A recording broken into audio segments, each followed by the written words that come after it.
Bago tayo mag-umpisa sa ating istorya, i-comment mo naman kung taga saan ka at anong oras ka nanonood ngayon. Baka habang pinapakinggan mo ito ay madaling araw na sa lugar ninyo. O baka naman tanghali at nagpapahinga ka lang saglit mula sa pagod ng trabaho. Kung saan ka man naroroon, sana ay makasama kita hanggang dulo ng kwentong ito. Isang kwento ng isang lalaking sanay maliitin, sanay hindi pakinggan, pero hindi kailanman natutong talikuran ng tama. Sa makipot ng iskinita ng Barangay San Esteban sa Tondo, nakatira si Corvin Laksamana. 31 taong gulang, payat ngunit matikas ang tindig, kayong mangiyang balat at may mga matang laging parang may iniingatang pagod. Hindi siya palangiti, hindi rin siya palaimik kapag may kausap, pero kilala siya ng mga kapitbahay bilang lalaking marunong gumalang kahit sa batang naglalaro sa kalsada o sa matandang nagtitinda ng pandesal tuwing umaga.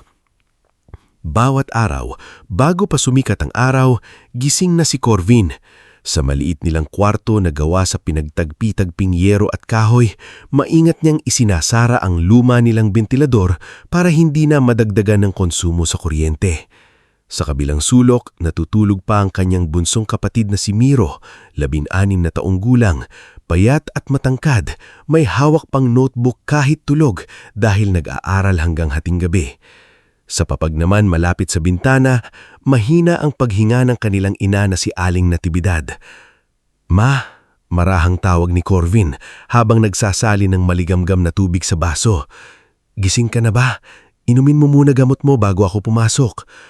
Dahan-dahang iminulat ni Aling Natividad ang kanyang mga mata. May dating tindigang babae noon bilang labandera at dating kusinera sa karinderya, ngulit ngayon ay halata na sa kanyang katawan ang pagod ng karamdaman. Madalas sumakit ang dibdib niya at kailangan niyang magpa-check up kada buwan, pero laging nauurong dahil kulang ang pera. "Anak, huwag mo na akong isipin," mahina niyang sabi. "Bumili ka na lang ng almusal mo mamaya." Ngumiti ng bahagya si Corvin kahit ramdam niya ang kirot sa dibdib. "May baon ako, ma. Tinapay lang pero okay na yun. Mas kailangan mo itong gamot." Bumangon si Miro mula sa pagkakahiga, ginulo ang buhok at hinabol ng tingin ng kuya niya. "Kuya, may exam ako next week pero wag muna nating bayaran yung reviewer ha. Kaya ko namang manghiram." Saglit na natigilan si Corvin habang inaayos ang sinturon ng kanyang uniforme. Ang uniforme niyang asul na may kupas na badge ay plantsadong ngunit halatang luma na. May maliit na tahi sa manggas, gawa mismo ni Aling Natividad noong minsang napunit iyon sa pinto ng jeep. "Hindi." Matigas ngunit mahinahon niyang sagot. "Mag-aaral ka ng maayos. Ako na ang bahala sa reviewer mo." "Kuya, lagi na lang ikaw." "Dahil ako ang kuya," sagot niya. "At balang araw, ikaw naman ang tutulungan ng buhay. Basta ngayon, mag-aral ka." Hindi na sumagot si Miro. Alam niyang kapag ganoon ang tono ng kuya niya, sarado na ang usapan. Dati may pangarap si Corvin na maging pulis o investigador. Naging scholar siya sa criminology sa isang maliit na kolehiyo sa Maynila. Kilala siya ng mga guru noon bilang seryoso, mahusay mag-obserba at bihirang magkamali sa situational analysis. Ngulit nang magkasakit ang kanilang ina at iwanan sila ng ama nilang si Ernesto, napilitan siyang huminto. Walang drama, walang sigawan. Isang araw, hindi na siya pumasok sa klase. Isinantabi niya ang mga libro, nagsuot ng uniforme ng security guard at sinabi sa sarili na hindi muna pangarap ang uunahin, kundi pagkain, gamot at matrikula ng kanyang kapatid. Sa Bangko Maharlika siya na destino, isang branch sa Makati na dinaraanan ng mayayaman, negosyante at corporate clients. Malayo iyon sa Tondo, kaya 2 sakay ng jeep, isang tren at ilang minutong lakad ang biyahe niya araw-araw. Minsan pagdating niya pa lang sa bangko, pawis na ang likod niya. Pero bago siya humarap sa mga kliyente, pupunta siya sa maliit na guard post, magpupunas ng mukha, aayusin ang badge at titindig na parang walang pagod. "Uy, Corvin!" Bati sa kanya ni Bruno Dalisay, kapwa security guard na mas matanda ng ilang taon sa kanya. Bilog ang fuka ni Bruno, palangiti at laging may baong kwento kahit mabigat ang buhay. mukhang puyat ka na naman. Nagbibilang ka ba ng binting kagabi o utang? Pareho, tipid na sagot ni Corvin. Tumawa si Bruno. Ayos ka talaga. Kahit malunod sa problema, parang attendance lang ang mukha mo. Sa loob ng bangko, abala na ang mga teller. Nandun si Yvette Salonga, senior teller na maoyos man namit at laging nakapunitil ang buhok. Mabait siya kay Corvin. Minsan ay iniiwanan pa siya ng kape kapag napapansin niyang hindi nakakapag-almusal. Pero kahit mabait, may takot sa kanyang kilos. Parang palagi niyang iniingatan ng bawat salitang lalabas sa bibig niya. Good morning, Corvin. Bati ni Yvette habang inaayos ang cash tray. Good morning, Ma'am Yvette. Ilang beses ko bang sasabihin? Yvette na lang. Nakangiti niyang sabi. Mas komportable po ako sa ma'am. Matigas ulo mo. Sanay po. Pareho silang bahagyang natawa, ngunit agad ding natahimik nang pumasok si Dante Rogelio, ang branch operations head. Matangkad, makinis ang buhok at palaging may pabangong amoy mamahalin. Kapag naglalakad siya sa bangko, tila gusto niyang maramdaman ng lahat na siya ang pinakamakapangyarihan sa lugar kahit hindi naman siya ang may-ari. Napatingin siya kay Corvin mula ulo hanggang paa. Laksamana. Bakit nandyan ka sa may entrance? Hindi ba dapat nasa gilid ka? Huwag kang humarang sa kliyente. Baka akalain nilang pulis ang bangko natin, hindi financial institution. Mahinaon na yumuko si Corvin. Yes sir, minomonitor ko lang po ang pila. Monitor? Sarkastikong ulit ni Dante. Ang trabaho mo magbukas ng pinto, hindi mag-isip na parang manager. Napahinto si Yvette sa pagbibilang ng pera. Si Bruno naman ay napakyum ng panga, pero hindi nagsalita. Sanay na sila. Si Dante ay mahilig mang maliit, lalo na sa mga taong alam niyang hindi makakalaban. Dumaan din si Miss Selina Orduña, ang branch manager. Elegante, tahimik at maingat sa reputasyon. Mabait siya kapag may bisitang mataas ang posisyon, ngulit kapag empleyado lang ang kausap, madalas ay malamig ang boses. Napansin niya ang tensyon, ngunit pinili niyang umiwas. Dante, may corporate client tayo mamaya, sabi niya. Ayusin mo ang floor, ayokong may reklamo. Yes, Ma'am Selina, sagot ni Dante, saka muling nilingon si Corvin. Narinig mo? Ayusin mo ang kilos mo. Obo, sir. Sa likod ng bangko, si Obet Marquez naman ang abalang naglilinis ng sahig. Janitor siya na halos hindi pinapansin ng karamihan, pero marami siyang napapansin. Tahimik siya, payat at may mga mataring sanay magbasa ng kilos ng tao. Minsan, kapag walang ibang nakakarinig, kinakausap niya si Corvin. Bossing, bulong ni Obet habang dumadaan malapit sa guard post. May kakaiba na naman kagabi sa records room. Napatingin si Corvin. Ano na naman? May pumasok na hindi dapat pumapasok. Di ko alam kung sino, pero nakita ko yung ilaw bukas pasado 8:00. Sarado na branch nun. Kinausap mo si Ma'am Selina? Umiling si Obet. Mahirap magsalita, bossing. Baka ako pa mapahamak. Alam mo naman dito, kapag maliit ka, ikaw ang madaling apakan. Hindi agad sumagot si Corvin. Naintindihan niya iyon. Matagal na niyang alam na sa mundong ginagalawan nila, hindi sapat na tama ka. Kailangan mo ring kayanin ang bigat ng mga taong ayaw lumabas ang tama. Bandang 10:00 ng umaga, dumating ang isang dalagang hindi pamilyar sa branch.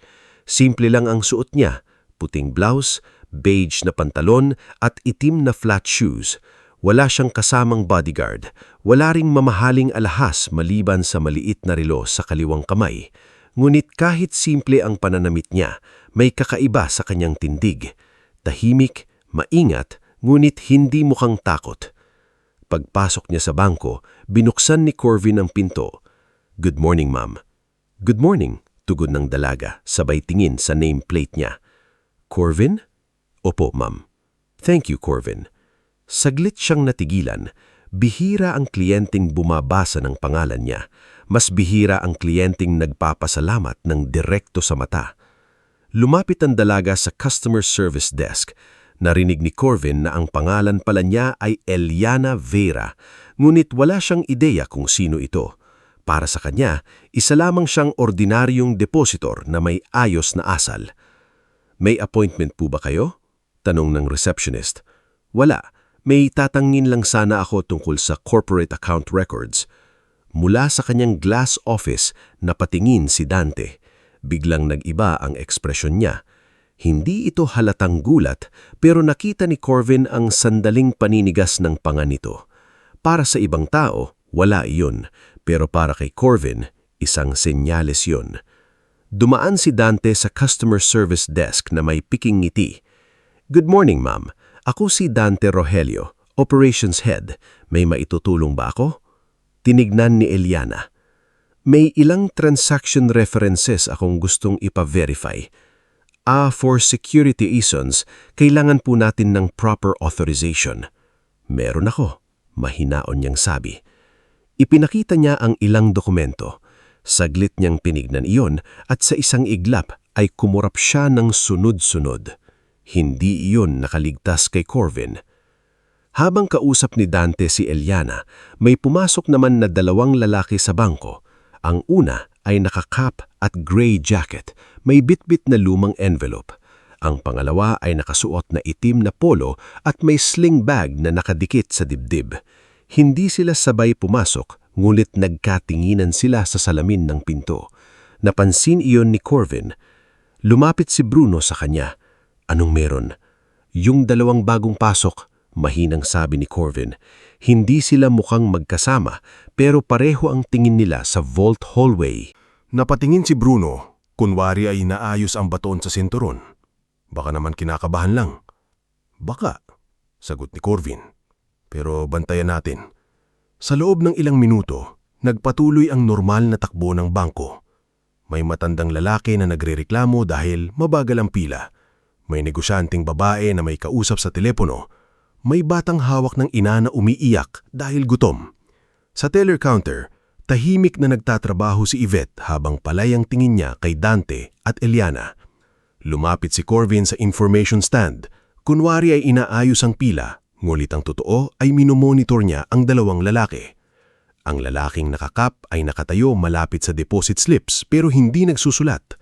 Ang lalaking may sling bag naman ay nakaupo pero hindi inaalis ang kamay sa zipper ng bag. Lumapit si Obet kay Corvin dala ang map. Bossing, halos pabulong niyang sabi. Yung nakaitim, kanina pang paikot-ikot sa camera blind spot. Sigurado ka? Oo. Naglilinis ako sa gilid kanina. Alam ko kung saan kita at hindi kita ng CCTV. Lalong tumindi ang kutob ni Corvin. Hindi siya gumawa ng eksenang ikakapahiya ng branch. Hindi siya basta sumigaw. Hindi niya rin tinakot ang mga tao. Sa halip, lumapit siya kay Bruno. Tumayo ka malapit sa emergency exit, bulong niya. Huwag halata. Corvin, seryoso ba ito? Hindi ko pa alam, pero mas mabuti nang handa tayo. Mula sa opisina, napansin ni Dante na gumagalaw si Corvin. Kumunot ang noo niya at mabilis na lumapit.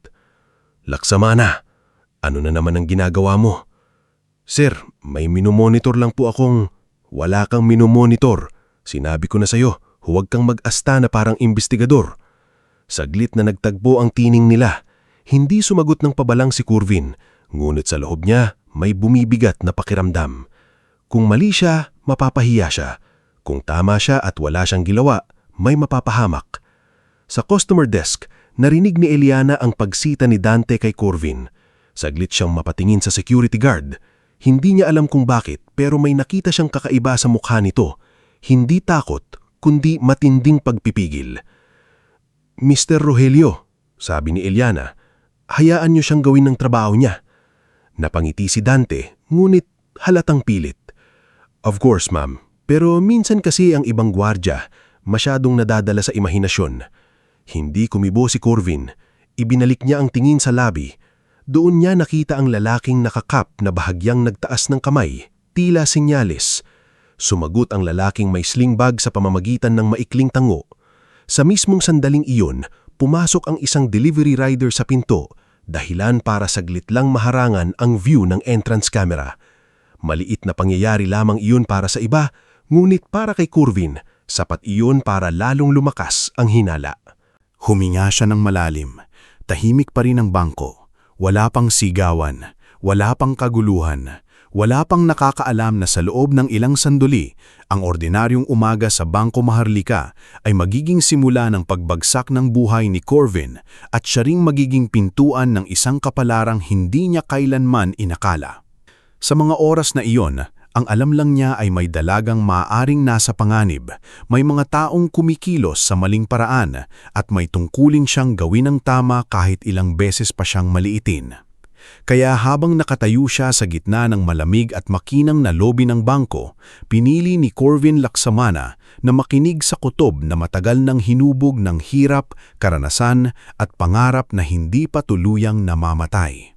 Bago tayo magpatuloy sa ating istorya, i-comment mo muna kung taga saan ka at anong oras ka nanonood ngayon.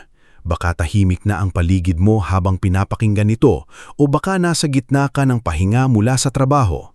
Sa parting ito, magsisimula ng mabago ang buhay ni Corvin Laksamana pero hindi sa paraang inaasahan niya. Minsan kasi, ang paggawa ng tama ay hindi agad ginagantimpalaan. Minsan, bago ka itaas ng tadhana, hihilahin ka muna pababa ng mga taong takot mabunyag ang katotohanan. Nakatayo pa rin si Corvin sa gitna ng lobi ng Bangko Maharlika, ramdam ang bigat ng tingin ni Dante Rogelio sa kanyang likuran.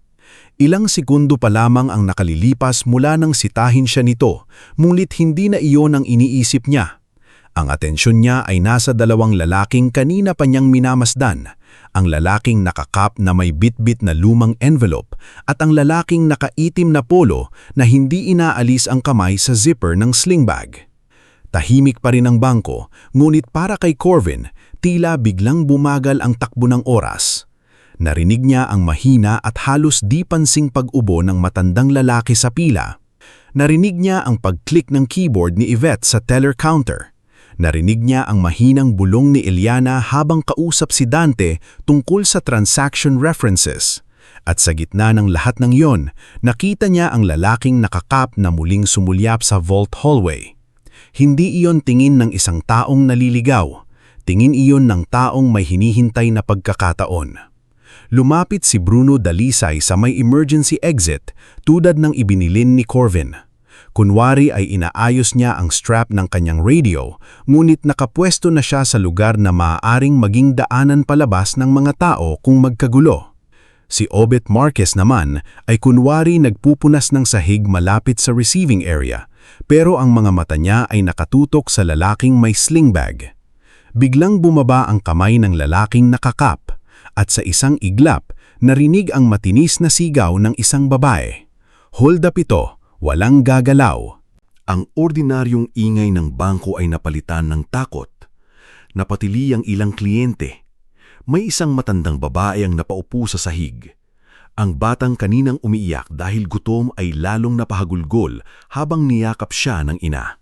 Sa teller counter, natigilan si Yvette, ang mga daliri niya ay nanigas sa ibabaw ng cash tray. Ang lalaking nakakap, si Raul Meneses, ay naglabas ng baril at itinutok sa direksyon ng mga tao. Ang kasama naman nitong si Tano Villarin ay biglang tumayo mula sa upuan at itinaas ang sling bag. "May bomba dito!" sigaw ni Tano. "Kapag may tumawag ng pulis, pasasabugin ko ito!" Nagkagulo ang mga tao. May gustong tumakbo. May gustong yumuko, may hindi na alam kung saan pupunta. Ngunit sa loob ng kaguluhan, isang tao ang biglang hinablot ni Raul, si Eliana. Hinawakan niya ito sa braso at hinila palapit sa kanya. Napaurong si Eliana, ngunit hindi siya sumigaw. Halatang takot siya, ngunit pinilit niyang manatiling kalmado. "Bitawan mo siya!" sigaw ni Dante, ngunit ang sigaw niya ay walang lakas. Hindi iyon sigaw ng taong may tapang, sigaw iyon ng taong natatakot madamay. Tinutukan ni Raul ng baril ang tagiliran ni Eliana. "Ikaw ang sasama sa akin. Alam kong hindi ka ordinaryong kliyente." Nagliwanag sa isip ni Corvin ang hinala. Hindi basta random ang paghawak kay Eliana. Kilala siya ng mga ito o may nagsabi kung sino siya. Dahan-dahang itinaas ni Corvin ang dalawang kamay, hindi para sumuko, kundi para ipakita sa mga hold-upper na hindi siya gagawa ng padalos-dalos. Alam niya ang unang tuntunin sa ganitong sitwasyon. Huwag magpapakita ng biglaang galaw na magtutulak sa kriminal na pumutok. Kalma lang, mahinahon niyang sabi. Walang kailangang masaktan. Lumingon si Raul sa kanya. Ikaw guard, lapag ang baril. Walang baril si Corvin. Baton at radio lang ang dala niya dahil iyon ang patakaran ng branch para sa guard sa loob. Ngunit hindi niya iyon itinuwid. Sa halip, dahan-dahan niyang hinawakan ang baton sa kanyang sinturon at inilapag ito sa sahig. Wala akong gagawin, pakawalan mo lang ang babae. Napatingin si Eliana kay Corvin. Sa gitna ng takot, nakita niya ang kakaibang kapanatagan sa boses nito. Para itong taong kabado pero hindi natataranta. Sa teller counter, nanginginig ang kamay ni Yvette. Nakatingin siya kay Corvin, naghihintay ng senyales. Alam niyang may silent alarm sa ilalim ng counter. Gulit masyadong malapit si Tano kay Yvette. Isang maling galaw lang, maaring siya ang unang barilin. Napansin iyon ni Corvin. Mula sa salamin ng glass partition, nakita niya ang posisyon ni Tano. Hindi niya direktang tiningnan si Yvette, gulit bahagya niyang itinaas ang tingin niya pababa. Hudyat na huwag muna. Si Bruno naman ay unti-unting inuurong ang ilang kliyente papalapit sa emergency exit. Dapa lang po, dapa lang. Mahinang utos ni Bruno sa mga tao. Huwag sisigaw, sunod lang. Anong ginagawa mo dyan? Sigaw ni Tano kay Bruno. Napahinto si Bruno at nagtaas ng kamay. Pinapatahimik ko lang. Baka magpanik, pare. Hindi kami pare. Oh, boss. Boss pala. Sa kabila ng panganib, ginamit ni Bruno ang kanyang natural na pagiging palatawa para hindi lalong uminit ang ulo ni Tano. Ngunit sa likod ng kanyang biro, nanginginig din ang tuhod niya. May asawa siyang buntis at 2 anak na naghihintay sa bahay. Pero hindi niya maiiwan si Corvin. Hinila ni Raul si Eliana papunta sa gitna ng lobby. Naasaan ang file, bulong nito sa kanya, ngunit narinig iyon ni Corvin dahil malapit siya. Kumunot ang noo ni Eliana. Anong file? Huwag kang magpanggap. Alam namin kung bakit ka nandito. Mas lalong tumibay ang hinala ni Corvin. Hindi pera ang pangunahing pakay. Si Eliana ang pakay. Mula sa glass office ay namumula si Dante. Ngunit ang kakaiba, hindi lang takot ang nasa mukha niya. May kaba, may inis. Para siyang taong hindi sang-ayon na nagiging magulo ang plano. Raul! Biglang sambit ni Dante, halos hindi niya napigilan. Saglit na napatingin si Raul kay Dante at iyon ang sandaling hinintay ni Corvin. Hindi siya sumugod ng direkta. Alam niyang kapag ginawa niya iyon, maaring tamaan si Eliana. Sa halip, dahan-dahan niyang sinipa ang maliit na metal stand ng deposit slips. Gumalaw iyon sa sahig at tumama sa paa ni Tano. Nagulat si Tano at napatingin pababa. Kasabay nun, inihagis ni Obet ang basang-basahan sa mukha ni Tano. Ano ba? Tumalon si Bruno mula sa gilid at hinablot ang braso ni Tano na nakahawak sa sling bag. Nag-agawan sila, nagsigawan ng mga tao. Napatili si Yvette pero agad niyang pinindot ang silent alarm sa ilalim ng counter. Si Raul naman ay napalingon sa kaguluhan. Humigpit ang hawak niya kay Eliana. Itinaas niya ang baril. Tumigil kayo! Doon kumilos si Corvin. Mabilis siyang lumapit, ngunit hindi sa baril tumutok ang kamay niya. Hinawakan niya muna ang pulso ni Raul na nakahawak kay Eliana. Pinilipit ito palayo sa katawan ng dalaga, saka itinulak si Eliana pabagsak sa likod ng marble pillar. Yuko! Sigaw ni Corvin. Pumutok ang baril. Nabasag ang glass partition sa likod ng teller counter. Sumabog ang tunog sa buong branch. Ang mga piraso ng salamin ay kumalat sa sahig na parang ulan ng yelo. May sumigaw, may umiyak, may isang lalaki ang napasubsob habang tinatakpan ng ulo. Ramdam ni Corvin ang mainit na hapdi sa kanyang braso. Tinamaan siya ng piraso ng salamin o maaaring daplis ng bala, hindi niya alam. Ngunit hindi siya tumigil. Ginamit niya ang bigat ng katawan para itulak si Raul sa gilid, sa kanya inihampas ang siko sa dibdib nito. Napabitaw ang baril at dumulas iyon sa sahig. Bruno! Sigaw ni Corvin. Sinipa ni Bruno ang baril palayo habang hawak pa rin si Tano. Si Obet kahit janitor lamang at nanginginig sa takot, ay tumulong na hilahin ang sling bag mula kay Tano. Nang mabuksan niyon, nakita nilang walang totoong bomba sa loob. Mga lumang wire, plastic container at peking circuit board lamang. "Peke!" sigaw ni Obet. "Peke ang bomba!" Nang marinig yun ng mga tao, bahagyang nabawasan ng takot ngulit hindi pa tapos ang panganib. Si Raul ay muling bumangon at sinubukang sunggaban si Eliana. Ngulit humarang si Corvin kahit duguan ang braso. "Hindi mo madadala," mariing sabi niya. "Wala kang alam sa pinapasok mo," singhal ni Raul. "Bantay ka lang." Tinitigan siya ni Corvin. "Oo, bantay ako. Kaya nga hindi kita hahayaang manakit ng tao." Muling sumugod si Raul ngumit sa pagkakataong iyon mas handa na si Corvin. Iniwasan niya ang suntok, hinawakan ng balikat nito at ibinagsak siya sa sahig gamit ang simpleng disarming technique na natutunan niya noon sa criminology training. Ilang segundo pa, dumating ang mga unang rumisponding pulis na naalerto ng silent alarm. "Lahat dapa! PNP!" sigaw ng isang pulis. Napusasan sina Raul at Tano. Ang mga kliyente ay isa-isang inilabas. Si Yvette ay umiiyak habang tinutulungan ng matandang babae. Si Bruno ay nakaupo sa sahig, hawak ang tagiliran, pero ngumiti pa rin nang makita si Corvin. "Pare," hingal niya, "kapag nabuhay tayo dito, libre mo ako lugaw." "Wala na akong pera," sagot ni Corvin, pilit na ngumiti. "Utang muna." Sa likod ng pillar, nakaupo si Eliana, nanginginig ang kamay, ngulit ligtas. Lumapit siya kay Corvin nang makita ang dugo sa braso nito. "Nasugatan ka," sabi niya. "Mas mabuti na ito kaysa ikaw ang tinamaan," tugon ni Corvin. Tila may gustong sabihin si Eliana, ngulit dumating si Dante na galit ang mukha. Hindi man lang siya lumapit para tanungin kung maayos ang kalagayan ng mga tao. Ang una niyang tinignan ay ang basag na glass partition, ang sirang counters at ang mga nagkakalat na dokumento. "Anong ginawa mo, Laksamana?" sigaw ni Dante. Nagulat si Yvette. "Sir, iniligtas niya si Ma'am Eliana." "Tumahimik ka, Yvette," putol ni Dante. "May protocol tayo. Hindi dapat siya nakipag-engage. Tignan ninyo ang pinsala." Napatingin si Corvin kay Dante, hirap pa ring huminga.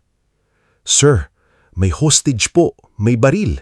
Kung hindi ako kumilos, kung hindi ka nagmagaling baka hindi pumutok ang baril," bulyaw ni Dante. "Dahil sa'yo nasira ang branch.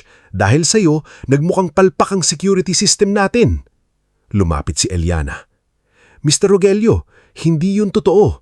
Kung hindi dahil kay Corvin, baka patay na ako." Saglit na tigilan si Dante, ngunit pinilit niyang panindigan ng galit. "Ma'am, naiintindihan kong grateful kayo pero hindi niyo alam ang internal procedures namin. Alam ko ang nakita ko.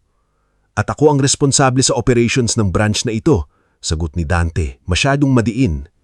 Dumating si Miss Selina Orduña, namumutla at halatang nais lamang mapigilan ng eskandalo. "Dante, sa office tayo mag-usap." "Hindi, Ma'am Selina. Kailangan malinaw ngayon pa lang." Kinuha ni Dante ang radio at tinawag ang administrative office. "Prepare an incident report. Immediate suspension pending termination." Napatingin si Bruno. "Termination? Sir, kami ang pumigil sa hold-up." "Tumahimik ka rin, Bruno. Kasama ka sa report." Hindi makapaniwala si Yvette. "Sir, may mga tao siyang iniligtas." "Ang bangko ay hindi palaruan ng bayani," malamig na sabi ni Dante. "May rules dito." Tumingin si Corvin kay Miss Selina, umaasang kahit kaunting katarungan ay manggagaling sa manager. Gungit iniwas ni Selina ang tingin niya. Sa halip, mahina nitong sabi, "Corvin, sumunod ka muna. Aayusin natin ito." Pero alam ni Corvin ang ibig sabihin ng aayusin. Ibig sabihin niyon ay tatahimik siya habang gumagawa sila ng papel na magpapalabas na siya ang may kasalanan. Ilang oras pagkatapos ng insidente, habang inaasikaso ng pulis ang statements at tinatanong ang mga saksi, pinaupo si Corvin sa maliit na conference room. May bendahin na ang braso ngulit tumutulo pa rin ang dugo sa gilid. Nasa harap niya ang termination notice na may pirma ni Miss Selina at rekomendasyon ni Dante. Effective immediately. Basa ni Dante, parang sinasadya pang iparamdam ang bawat salita. "You are relieved from duty due to violation of safety protocol, reckless engagement, and damage to bank property." Tahimik si Corvin, hindi dahil wala siyang gustong sabihin, kundi dahil pagod na siya. Naisip niya ang gamot ng ina, ang reviewer ni Miro, ang renta sa maliit nilang kwarto, ang baon kinabukasan. Ang lahat ng iyon ay tila biglang bumagsak sa harap niya. Pumasok si Bruno sa conference room, galit ang muka. "Corvin, huwag mong pirmahan." Tumingin si Dante sa kanya. "Labas." "Hindi, mali ito. Gusto mo ring matanggal?" Napahinto si Bruno. Alam ni Corvin na may pamilya ito. Kaya bago pa makapagsalita si Bruno, siya na ang nagsabi. "Bruno, tama na." "Pare!" "Tama na." Kinuha ni Corvin ang ballpen. Hindi niya binasa muli ang papel. Alam niyang kahit anong sabihin niya, nakapili na sila ng kwentong isusulat. Pumirma siya. Hindi dahil sang-ayon siya, kundi dahil sa sandaling iyon, wala siyang kapangyarihang labanan ang sistemang mas mabilis manakit kaysa makinig. Paglabas niya ng bangko, hapon na. Nasa labas pa rin ang ilang police tape. May mga osiserong nakatayo, may reporter na nagtatanong sa mga saksi. Ngunit si Corvin ay dumaan lang ng tahimik. Bitbit ang maliit niyang bag at ang uniforming hindi na niya alam kung maisusuot pa niya kinabukasan. Habang naglalakad siya papunta sa sakayan, tumawag si Miro. "Kuya, pauwi ka na. Bumili si nanay ng konting sabaw. Hihintayin ka namin." Napapikit si Corvin. "Oo," mahina niyang sagot. "Pauwi na ako." "Kuya, okay ka lang?" Tumingin siya sa sugat sa kanyang braso, saka sa termination notice na nakatiklop sa loob ng bag. "Oo," kasinungalingan niya. "Pagod lang." Pagdating niya sa kanilang maliit na kwarto sa Tondo, agad siyang sinalubong ni Aling Natividad. Gulit nang makita nito ang benda sa braso niya at ang dugo sa manggas, nawala ang ngiti sa mukha ng ina. "Anak," nanginginig ang boses nito. "Anong nangyari sa'yo?" Hindi agad nakasagot si Corvin. Si Miro ay tumayo mula sa mesa, hawak pa ang lapis. "Kuya!" Doon na bumigay ang bigat na kanina pa niyang pinipigil. Hindi siya umiyak ng malakas.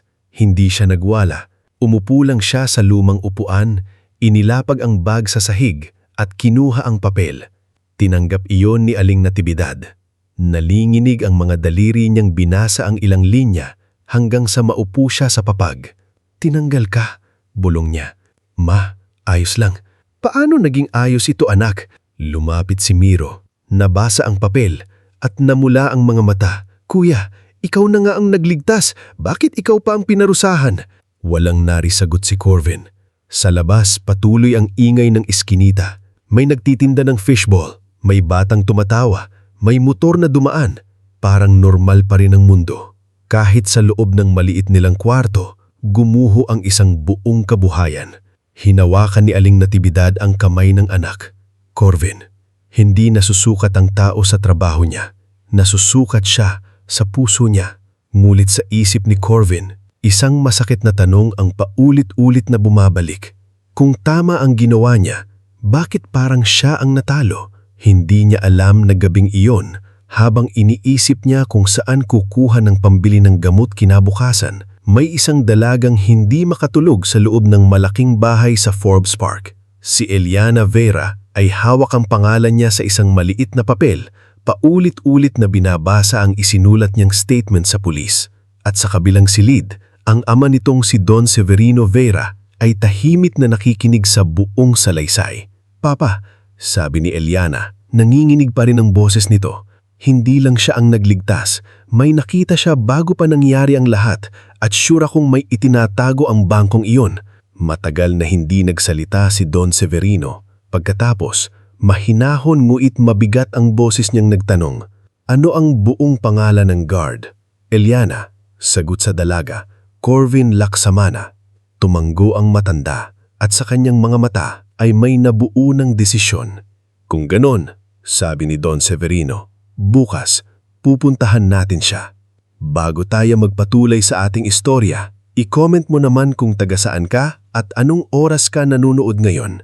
Minsan, may mga gabing akala natin ay katapusan na ng lahat, pero yun pala ang huling dilim bago dumating ang liwanag.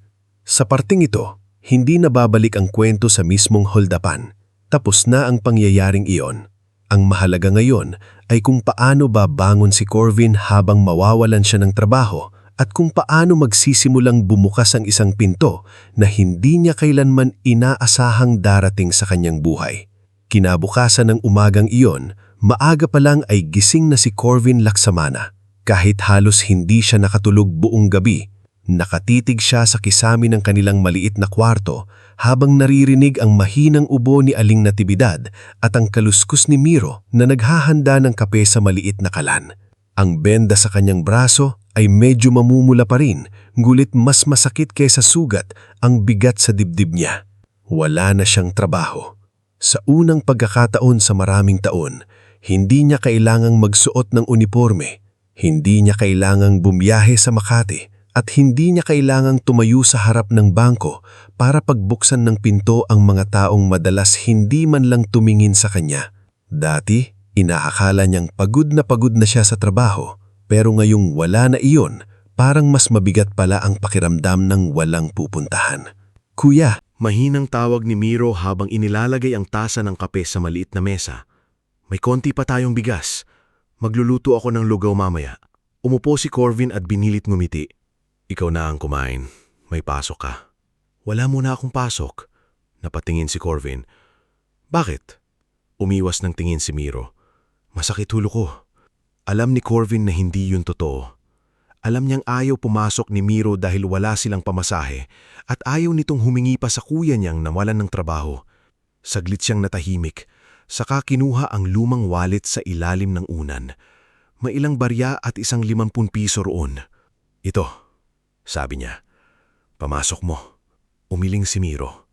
Kuya, sa gamot na lang ni nanay. Sinabi kong pumasok ka. Pero paano ka? Mas matanda ako sa'yo. Mas kaya kong maglakad. Napatingin si Aling Natividad mula sa papag. Corvin anak, wag niyo na akong pag-awayan. Hindi ako mamamatay sa isang araw na walang gamot. Napakuyom ang kamay ni Corvin. Hindi siya galit sa ina. Galit siya sa sitwasyon. Galit siya sa papel na nakatiklop sa bag niya. Sa pirma ni Dante Rogelio. Sa tahimik na pagsang-ayon ni Miss Selina. At sa mundong parang laging may paraan para gawing talo ang taong walang pera. Mahina niyang sabi, hindi dapat ganyan ang sinasabi mo. Ngumiti si Aling Natividad. Ngunit kita sa mukha niya ang panghihina. Anak, ang gusto ko lang, wag mong sisihihin ang sarili mo. Kung may iniligtas kang buhay, hindi pagkakamali iyon. Hindi sumagot si Corvin. Sa isip niya, umiikot pa rin ang tanong ni Miro noong nakaraang gabi. Kung siya ang nagligtas, bakit siya ang pinarusahan? Bandang 9:00 ng umaga, habang naglalabas si Miro ng uniforme ng eskwela sa maliit na palanggana sa labas, biglang huminto ang ingay ng eskinita. Isa-isang napalingon ng mga kapitbahay. May dumating kasing 2 itim na sasakyan na masyadong makintab para sa makipot at maputik na kalsada ng Barangay San Esteban. Ay, sino kaya yan? Bulong ni Aling Puring, ang kapitbahay nilang nagtitinda ng kakanin. Baka pulis, sabi ng isang lalaki sa tindahan. Hindi, mukhang artista ang sakay. Dagdag ng isa pang kapitbahay. Lumabas si Miro, basang-basa ang kamay sa sabon. Nang makita niya ang mga sasakyan, napaatras siya. Kuya, tawag niya sa loob ng kwarto. May naghahanap yata. Kumunot ang noo ni Corvin. Una niyang naisip ay baka galing sa bangko ang mga ito. Baka may panibagong reklamo, baka gusto pa siyang panagutin sa mga nasira. Tumayo siya kahit mabigat ang katawan at lumabas sa pintuan. Bumukas ang pinto ng unang sasakyan. Bumaba si Eliana Veira. Ngayon hindi na siya mukhang simpleng depositor lamang. Simple pa rin ang damit niya. Light blue blouse at mahabang palda, ngunit may ibang bigat, ibang linaw. Sa likod niya ay bumaba ang isang matandang lalaking matangkad, maputi na ang buhok, ngunit matikas ang tindig. Suot nito ang barong na malinis at formal, at kahit hindi ito nagsasalita, parang tumatahimik ang paligid dahil sa presensya niya.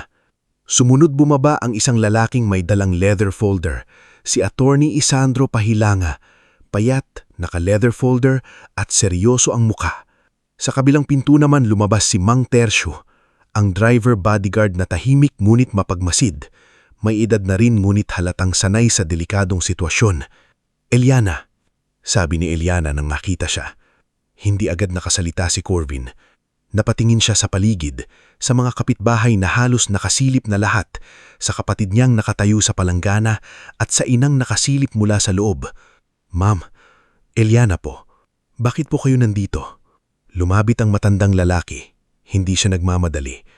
Huminto siya sa harap ni Corvin at ilang sandaling tinitigan ito. Hindi gaya ng mamayamang sanay manghusga mula ulo hanggang paa, kundi parang binabasa ang tunay na pagkatao ng kaharap niya. "Ikaw ba si Corvin Laksamana?" "Opo. Ako si Severino Veira, ama ni Eliana." Parang biglang huminto ang paghinga ni Miro. Si Aling Puring sa kabilang bahay ay napabulong ng, "Veira? Yung may-ari ng Veira Group?" Hindi iyon pinansin ni Don Severino. Inilahad niya ang kamay kay Corvin. "Maraming salamat sa pagliligtas sa anak ko." Natigilan si Corvin. Hindi niya alam kung tatanggapin niya ba ang kamay ng matanda dahil murumi ang palad niya at may benda pa ang braso. Ngulit na nanatiling nakaabot ang kamay ni Don Severino, kaya marahan niya itong kinamayan. "Ginawa ko lang po ang trabaho ko, sir." "Hindi. Ginawa mo ang tama kahit alam mong maaari kang mapahamak. Magkaiba yun." Napayuko si Corvin. Ang simpleng salitang iyon ay tila bumutas sa pader na buong gabi niyang pinatibay sa loob ng dibdib niya. Sa bangko, reckless siya, disobedient, cause of damage. Sa harap ng ama ng babaeng iniligtas niya, taong gumawa ng tama. "Pasensya na po sa lugar namin," Sabi ni Aling Natividad mula sa loob, pilit bumabangon. "Maliit lang po." Agad na lumapit si Eliana. "Hug po kayong tumayo, Aling Natividad. Kami po ang bumisita. Kami po ang dapat makisama." Nagulat si Aling Natividad nang marinig na alam ni Eliana ang pangalan niya. Napatingin siya kay Corvin, ngulit maging si Corvin ay hindi rin alam kung paano nalaman iyon. Pumasok sila sa maliit na kwarto. Dahil masikip, nanatili sa labas si Mang Tercio kasama ang ilang kapitbahay na pilit nagpapanggap na hindi nakikinig. Si Attorney Isandro ay naupo sa monoblock chair na iniabot ni Miro, habang si Don Severino ay piniling umupo sa lumang bangkong kahoy kahit inalok siya ni Corvin ng mas maayos na upuan. "Hindi po bagay sa inyo yan, sir," nahihiyang sabi ni Corvin. "Kung kinaya ng pamilya mo itong upuan araw-araw, kaya ko rin ito ng ilang minuto," sagot ni Don Severino. Tahimik na napatingin si Aling Natividad sa matanda. Sa simpleng hinyang iyon, naramdaman niyang hindi ito dumating para magpakitang tao. Inilapag ni Eliana ang isang folder sa mesa. "Corvin, kailangan kong ipaliwanag kung bakit ako nasa Bangko Maharlika kahapon." Huminga siya ng malalim. "Hindi ako ordinaryong depositor. Ang pamilya namin ay may corporate accounts sa branch na iyon. Ilang buwan na naming napapansin na may mga transaction references na hindi tumutugma sa internal records ng kumpanya namin. Maliit sa simula, pagkatapos lumaki ng lumaki. Pera po ang nawawala." Tanong ni Miro, hindi napigilang makisali. Tumingin si Don Severino sa kanya. "Oo, pero hindi lang pera. May mga dokumentong maaaring gamitin para siraan ang negosyo namin at ilipat ang pananagutan sa mga empleyadong walang kalaban-laban." Naalala ni Corvin ang sinabi ni Raul habang hawak si Eliana. "Nasaan ang file?" "Yung holder upper po," sabi ni Corvin. Hindi niya tinanong ang vault, hindi niya tinanong ang pera. File ang hinahanap niya. Tumanggo si Eliana. "Kaya nga kami nandito. Napansin mo iyon. Bago pa mangyari ang lahat, napansin mo na sila. At naniniwala ako, hindi aksidente na ako ang kinuha nilang hostage." Sumingit si Attorney Isandro. Binuksan ang folder. "Mr. Laksamana, kinopya namin ang initial police statement. May ilang saksi na nagsabi na ikaw ang unang nakapansin ng kakaibang kilos ng mga suspect. May testimonya rin si Miss Yvette Salonga na pinigilan mong pindutin agad ang alarm dahil delikado ang posisyon niya. Tama ang naging assessment mo." Napatingin si Corvin sa abogado. "Pero tinanggal po ako." "Alam namin," sabi ni Eliana, halatang may bigat sa boses. "At hindi ako papayag na iyon ang huling mangyari pagkatapos mong iligtas ang buhay ko." Saglit na natahimik ang kwarto. Si Aling Natividad ay nakahawak sa panyo. Si Miro naman ay nakatalikod, pinupunasan ng mata gamit ang manggas. Dahan-dahang nagsalita si Don Severino. "Corvin, maaari kitang bigyan ng malaking halaga na yon. Maaari kong bayaran ng renta ninyo, gamot ng ina mo, pag-aaral ng kapatid mo, lahat. Pero tinanong ako ng anak ko kagabi kung ano ang nararapat ibigay sa lalaking hindi humingi ng kapalit sa pagliligtas sa kanya." Hindi kumibo si Corvin. At ang sagot ko, pagpapatuloy ng matanda, hindi limos, pagkakataon. Nagtaas ng tingin si Corvin. May Security and Risk Investigation Division ang Vera Group. Kailangan namin ng taong marunong makakita ng hindi nakikita ng iba. Hindi sapat ang diploma sa trabahong iyon. Kailangan ng mata, prinsipyo at lakas ng loob. Meron ka noon. Sir, halos pabulong na sabi ni Corvin. Security guard lang po ako. Hindi, sagot ni Don Severino. Ikaw ay taong napilitang tumigil sa pangarap dahil inuna ang pamilya. Iba iyon. Napatingin si Corvin kay Iliana. Paano niyo po nalaman? Si Iliana sumagot. Sinabi ni Bruno sa akin kahapon habang kinukuha ng pulis ang statement niya. Sinabi niyang criminology scholar ka noon. Sinabi rin niyang kaya ka nagtatrabaho ng doble minsan ay para sa gamot ng nanay mo. Napayuko si Corvin. Hindi siya nasanay na may nakakakita ng sakripisyo niya. Sa matagal na panahon, ang alam lang ng mundo ay guard siya. Hindi nila alam kung ilang pangarap ang inilibing niya para sa pamilya. Aalokan namin ng posisyon bilang trainee sa Risk Investigation Division. May sahod, may training at kung pumasa ka sa evaluation, permanent appointment. Bukod doon, sasagutin ng foundation ng kumpanya ang pagpapatuloy mo sa criminology kung gusto mo pang tapusin. At ang medical needs ng ina mo, ilalagay namin sa assistance program. Hindi ito bayad sa kabutihan mo. Ito ay pamamahanan sa taong karapat-dapat bigyan ng pagkakataon. Hindi agad nakasagot si Corvin. Sa halip, napatingin siya sa ina niya. Si Aling Natividad ay umiiyak na, tahimik lang, walang hikbi. Si Miro naman ay nakatalikod, pinupunasan ng mata gamit ang manggas. Dahan-dahang nagsalita si Don Severino. Sir, Sabi ni Corvin matapos ang mahabang katahimikan, ayokong isipin ng mga tao na iniligtas ko si Ma'am Eliana para makakuha ng kapalit. Walang matinong tao ang mag-iisip noon, sabi ni Don Severino. Pero may mga mag-iisip pa rin. Hayaan mo sila, sagot ni Eliana. Hindi mo kontrolado ang dumi ng isip ng ibang tao. Ang kontrolado mo ay kung ano ang gagawin mo sa pagkakataong ito. Napatingin si Corvin sa benda sa kanyang braso. Hindi po ako sanay tumanggap ng tulong. Mumiti ng bahagya si Attorney Isandro. Minsan, Mr. Laksamana, ang pagtanggap ng tulong ay hindi kahinaan. Minsan, iyon ang unang hakbang para mas marami kang matulungan balang araw. Lumapit si Aling Natividad sa anak kahit pinipigilan siya ni Eliana. Hinawakan niya ang kamay ni Corvin at mahina niyang sinabi, Anak, buong buhay mo, kami ang inuna mo. Baka panahon na para tanggapin mo naman ang pagkakataong inilalapit sa iyo ng Diyos. Doon tuluyang bumigay ang pagtatanggol ni Corvin. Hindi siya umiyak ng malakas, pero nang yumuko siya, may luha na tumulo sa sahig. Marami siyang kayang tiisin, pagod, gutom, pagmangaliit, pero ang makita ang ina niyang muling nagkaroon ng pag-asa ay mas matindi kaysa anumang sugat. Sige po, mahina niyang sabi, tatanggapin ko po.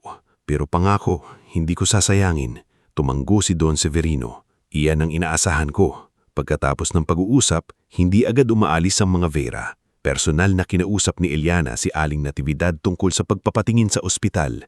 Si Attorney Isandro naman ay nag-iwan ng contact number at listahan ng mga dokumentong kailangan para sa employment at scholarship application. Si Mang Tercio, na kanina patahimik sa labas, ay kinausap si Miro tungkol sa eskwela at binigyan ito ng payong hindi mukhang sermon. Bata, sabi ni Mang Tercio, kapag may pagkakataong mag-aral, hawakan mo. Maraming tao ang malakas ang katawan pero mahina ang direksyon. Ikaw mukhang may direksyon ka. Huwag mong bibitawan.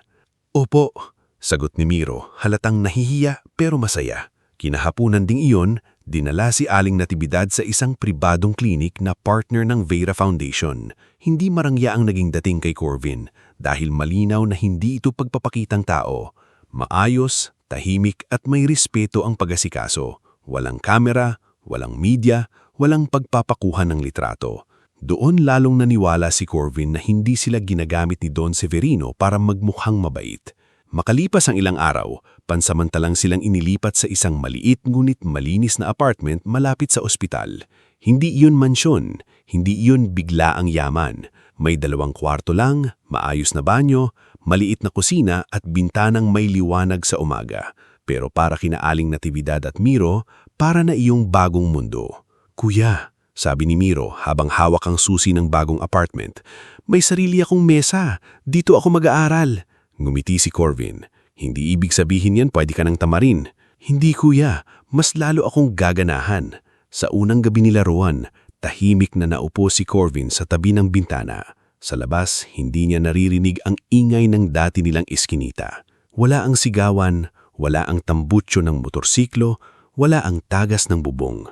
Ngunit dala pa rin niya sa dibdib ang pinanggalingan niya. Kinabukasan, magsisimula na siyang trainee sa Vera Group Risk Investigation Division. Hindi niya alam kung kaya niya. Hindi niya alam kung ano ang haharapin niya. Alam lang niya, hindi na siya ang security guard na pinaalis na lamang ng walang laban. Ngunit hindi rin siya biglang naging mayaman o makapangyarihan. Siya pa rin si Corvin Laksamana, anak ng may sakit na ina, kuya ng batang nangangarap, at lalaking minsang pinaniniwalaang hanggang pintuan lang ng bangko ang halaga.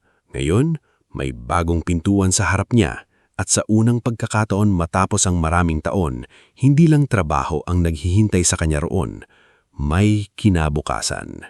Bago tayo magpatuloy sa ating istorya, i-comment mo muna kung taga-saan ka at anong oras ka nanonood ngayon. Baka habang pinapakinggan mo ito ay nasa trabaho ka, nasa biyahe o nagpapahinga pagkatapos ng mahabang araw. Sa parteng ito, makikita natin ang pagbabago sa buhay ni Corvin ay hindi bigla ang yaman o madaling tagumpay. Dahil kahit nabigyan siya ng pagkakataon, kailangan pa rin niyang patunayan ang sarili sa mundong bago, malawak, at puno ng lihim na mas delikado kaysa hawak na baril ng isang holdiver. Sa unang araw ni Corvin Laksamana sa Vera Group Risk Investigation Division, maaga siyang dumating. 6:00 pa lang ng umaga ay nasa labas na ng mataas na gusali ng Vera Corporate Tower kahit 8:00 pa ang simula ng orientation. Nakasuot siya ng simpleng long sleeves na hiniram niya pa kay Bruno Dalisay dahil wala siyang formal na damit na bagay sa opisina. Maayos ang plancha pero halatang hindi kanya ang sukat. Bahagyang maluwag sa balikat at maiksi ng konti sa manggas. Tumayo siya sa harap ng glass entrance ng gusali at sandaling tinitigan ang sariling refleksyon. Hindi na siya nakasuot ng security guard uniform, wala na ang kubas na badge sa dibdib, wala na ang baton sa sinturon. Ngunit sa loob niya, naroon pa rin ang dating kaba. Ang pakiramdam na baka anumang oras ay may magsabing hindi siya bagay sa lugar na iyon. Maaga ka. Sabi ng isang pamilyar na boses mula sa likuran. Paglingon niya, nakita niya si Mang Tercio, nakasuot ng simpleng barong at itim na pantalon. Tahimik pa rin ang mukha nito, ngunit may bahagyang ngiti sa mga mata. "Good morning po," bati ni Corvin. "Ayokong mahuli." "Maganda ang ayaw mahuli," sagot ni Mang Tercio. "Pero tandaan mo, hindi lang pagdating ng maaga ang sukatan ng pagiging handa. Minsan, mas mahirap ang manatiling kalmado kapag pinagdududahan ka na ng lahat." Hindi agad naintindihan ni Corvin ang sinabi nito. Ngunit, ilang oras pa lamang ang lumipas, naranasan niya agad ang ibig sabihin. Sa loob ng training room, may 12 bagong trainee mula sa iba't ibang background. May dating pulis, may cybersecurity graduate, may licensed investigator, may anak ng retired military officer, at may ilang galing sa malalaking universidad. Nang ipinakilala si Corvin bilang bagong trainee na dating security guard ng Bangko Maharlika, may ilang napatingin sa kanya ng matagal. Hindi sila nagsalita ng masama ng diretsyo, pero ramdam niya ang tanong sa hangin. Bakit siya nandito? Isang lalaki ang luwapit sa kanya sa break room. Makisig, makinis sa sapatos at halatang sanay makipag-usap ng may yabang. Siya si Renzo Abenoja, dating private investigator na kinuha rin ng Vera Group. "Ikaw pala yung guard na nasa balita," sabi nito hawak ang kape. "Swerte mo pare, isang incident lang, corporate trainee ka agad." Hindi gumanting manghinis si Corvin. "Hindi ko hiniling ang nangyari." "Hindi mo hiniling pero nakuha mo ang resulta. Ganyan talaga. Minsan mas mabilis umangat ang may drama kaysa may credentials." Napatingin si Corvin sa kanya. "Kung credentials ang sukatan, wala akong ipagmamalaki sa ngayon, pero hindi ibig sabihin wala akong kayang matutunan." Tumawa ng mahina si Renzo. "Tingnan natin." Hindi na sumagot si Corvin. Sa halip, tahimik niyang inubos ang kape at bumalik sa training room. Sa loob niya, nasaktan siya, pero hindi iyon bagong sakit. Sanay na siyang maliitin. Ang kaibahan lang ngayon, hindi na niya kailangang patunayan ng sarili sa pamamagitan ng pagtitiis lamang. Kailangan na niyang patunayan ito sa pamamagitan ng husay. Lumipas ang mga linggo. Hindi madali ang training. Tinuruan sila ni Attorney Isandro Pahilanga tungkol sa legal handling of evidence, chain of custody, witness statements at kung paano gumawa ng report na pwedeng tumayo sa korte. Nung una, hirap si Corvin sa mga legal terms. Ilang beses siyang napapahiya kapag tinatanong sa recitation. Mr. Laksamana, tanong ni Attorney Isandro isang hapon, bakit mahalaga ang chain of custody? Tumayo si Corvin. Alam niya ang konsepto pero hindi niya maayos ang salita. Para hindi masabing ginalaw o pinalitan ng ebidensya. Tama ang diwa, sabi ni Attorney Isandro, pero kailangan mong maging mas malinaw. Sa investigasyon, ang magulong salita ay maaring gawing butas ng kalaban. Pagkatapos ng klase, nanatili si Corvin sa training room para magbasa ng notes. Dumating si Eliana Vera dala ang 2 paper cup ng kape. Hindi ka pa umuuwi? Tanong niya. Hindi ko pa kabisado ang terms. Hindi mo kailangang kabisaduhin lahat agad. Kailangan ko, sagot ni Corvin, kasi kapag nagkamali ako, sasabihin nilang tama sila na hindi ako bagay dito. Umupo si Eliana sa kabilang upuan. Corvin, kahit gaano ka kahusay, may magsasabi pa rin yan. Hindi mo trabahong baguhin ang isip ng lahat. Trabaho mong maging mas magaling kaysa kahapon. Tahimik siyang napatingin sa kanya. Simple ang sinabi ni Eliana pero tumama iyon sa kanya. Mula noon, gabi-gabi siyang nag-aaral. Pag-uwi niya sa apartment, nadatanan niya si Miro sa maliit na mesa gumagawa ng assignment. Magkatabi silang nag-aaral, si Miro sa algebra, si Corvin sa incident documentation at corporate fraud patterns. Kuya, parang sabay tayong estudyante. Mas mahirap yata lesson ko. Hindi may fractions ako. Napangiti si Corvin at sa unang pagkakataon pagkatapos ng mahabang panahon, ang pagod niya ay hindi na katulad ng pagod noon. Dati, pagod siya dahil parang walang patutunguhan ng sakripisyo niya. Ngayon, pagod siya dahil may hinahabol siyang bagong buhay. Samantala, patuloy ang gamutan ni Aling Natividad. Hindi biglaan ang paggagaling niya, ngulit unti-unti nang gumagaan ang paghinga niya.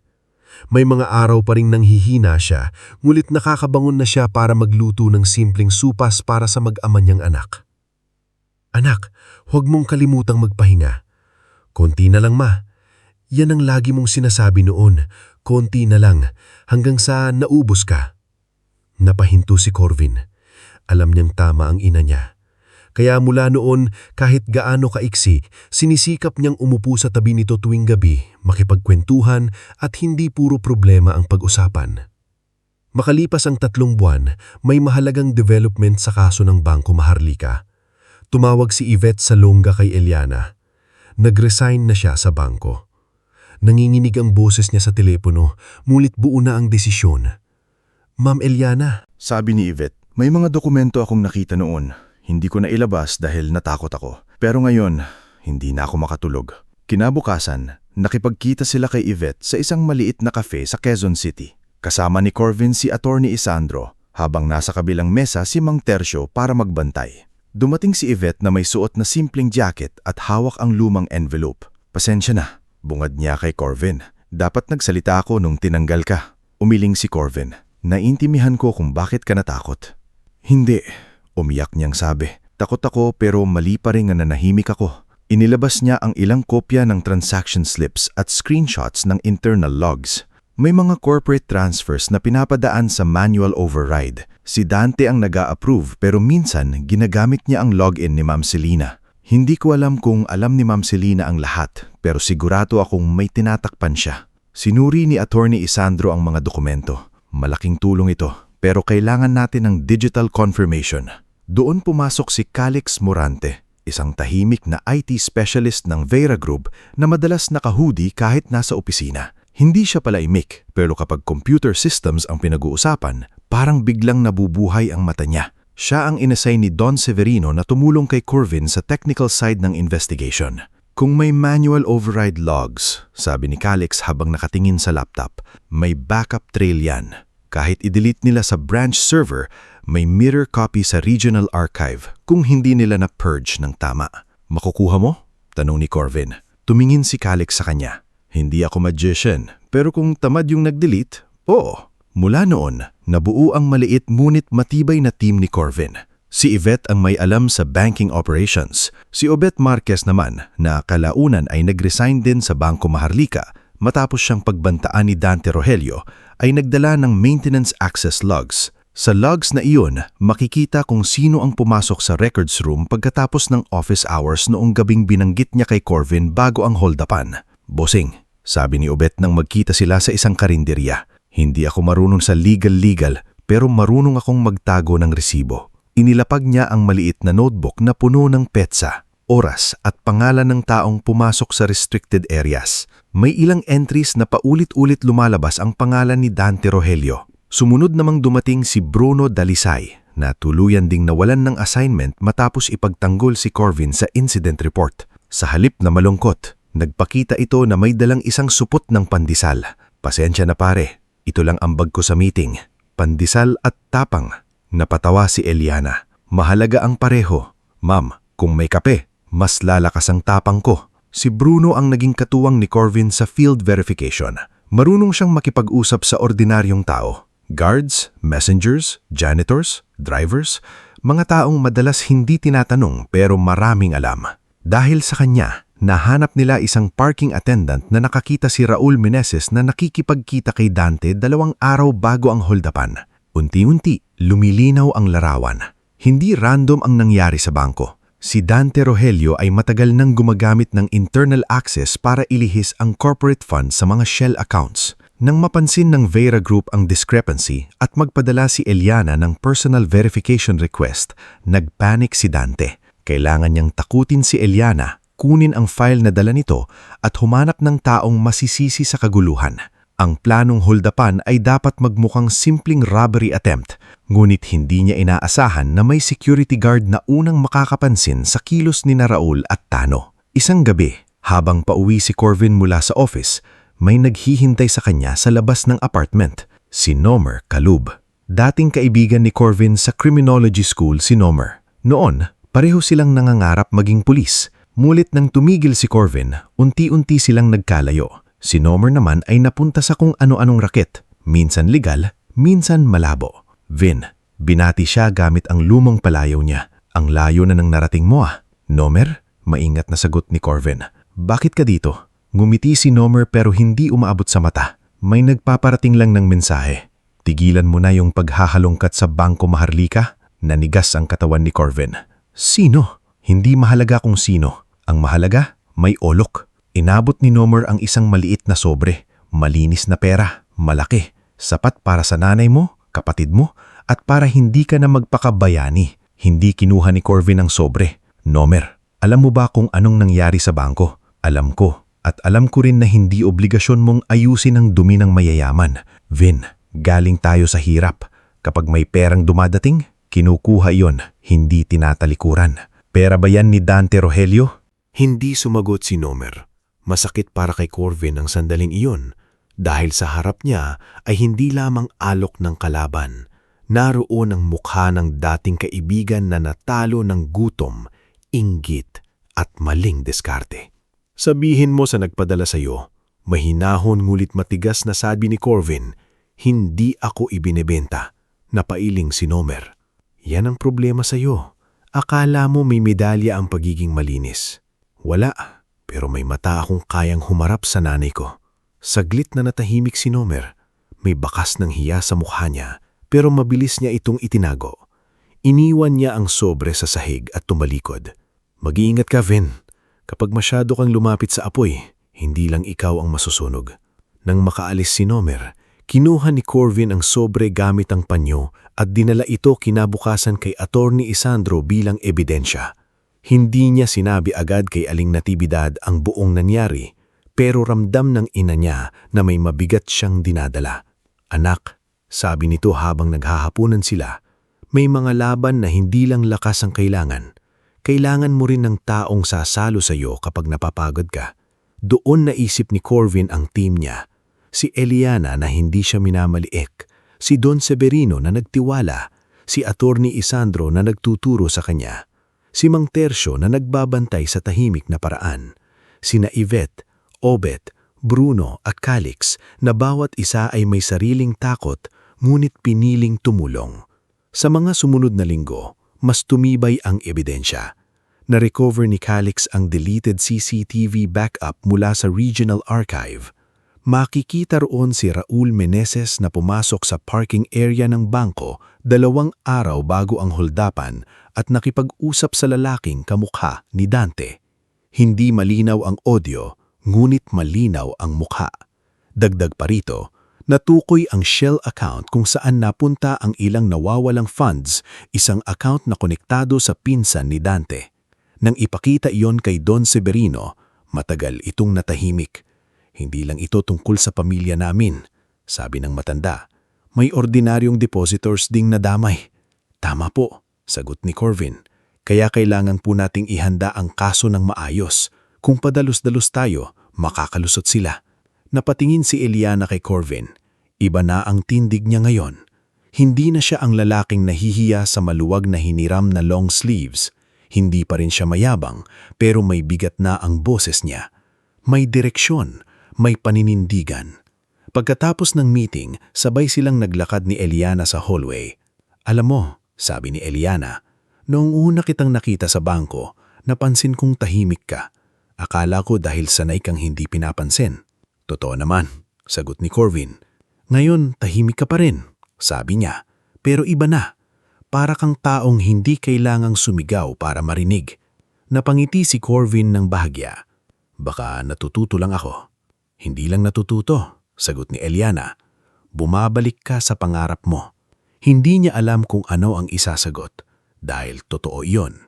Sa bawat report na natututunan niyang isulat, sa bawat ebidensyang naiintindihan niyang hawakan ng tama, sa bawat taong natutulungan niyang magsalita, parang unti-unting bumabalik ang batang Corvin na minsang nangarap maging investigador. Ngunit hindi pa tapos ang laban. Sa huling linggo ng paghahanda, dumating ang supina para sa internal hearing at formal investigation ng Bangko Maharlika kasama ang regulatory representatives. Haharap doon sina Dante Rogelio, Miss Selina Orduña at lahat ng sangkot. Kailangan ding humarap si Corvin bilang pangunahing witness at investigator ng Vera Group. Kinagabihan, umuwi siya sa apartment at nadatnan si Miro na naglalagay ng kape sa mesa. Kuya, kaya mo yan, sabi nito. Hindi mo pa alam kung ano sasabihin ko. Hindi ko kailangan malaman. Kilala kita. Mula sa papag, ngumiti si Aling Nakibidad. Basta magsabi ka ng totoo, anak. Hindi man agad manalo ang totoo. Hindi rin ito namamatay. Tahimik na tumanggo si Corvin. Sa labas ng bintana, maliwanag ang lungsod. Maraming ilaw, maraming gusali, maraming taong may kanya-kanyang laban. Dati, pakiramdam niya ay isa lamang siyang maliit na tao sa ilalim ng malalaking pangalan. Ngunit ngayon, alam niyang kahit ang maliit na tao, kapag pinili ang tama at hindi bumitaw, maaaring maging simula ng pagbagsak ng kasinungalingang akala ng iba ay hindi na matitinag. Kinabukasan, haharap siya sa mga taong minsang nagtanggal sa kanya. Hindi na bilang guard na walang boses, kundi bilang taong may hawak na katotohanan. Bago tayo magtuloy sa huling parte ng ating istorya, i-comment mo naman kung taga saan ka at anong oras ka nanonood ngayon. Sa bawat kwento ng taong minamaliit, may dumarating na araw na hindi na niya kailangang sumigaw para patunayan ang sarili. Sapat na ang katotohanan, sapat na ang tapang, at sapat na ang mga taong piniling tumindig sa tabi niya noong halos lahat ay handang manahimik. Maaga pa lang kinabukasan, gising na si Corvin Laksamana. Hindi siya nagising dahil sa alarm ng cellphone. Nagising siya dahil sa bigat ng araw na naghihintay sa kanya. Nasa maliit ngunit maayos na apartment sila malapit sa ospital at sa labas ng bintana ay unti-unting sumisilip ang liwanag ng umaga. Tahimik ang paligid, Ngunit sa dibdib ni Corvin, parang may mabagal na tambol na patuloy na tumutunog. Ngayon ang hearing. Ngayon niya haharapin muli ang mga taong minsang nagtanggal sa kanya.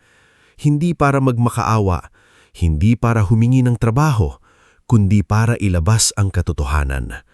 Sa mesa, nakahanda na ang itim na folder na naglalaman ng kanyang kopya ng mga dokumento, ang recovered CCTV stills, transaction trails, witness summaries, at ang incident timeline na ilang ulit nilang inayos nina Attorney Isandro Pahilanga at Calix Morante.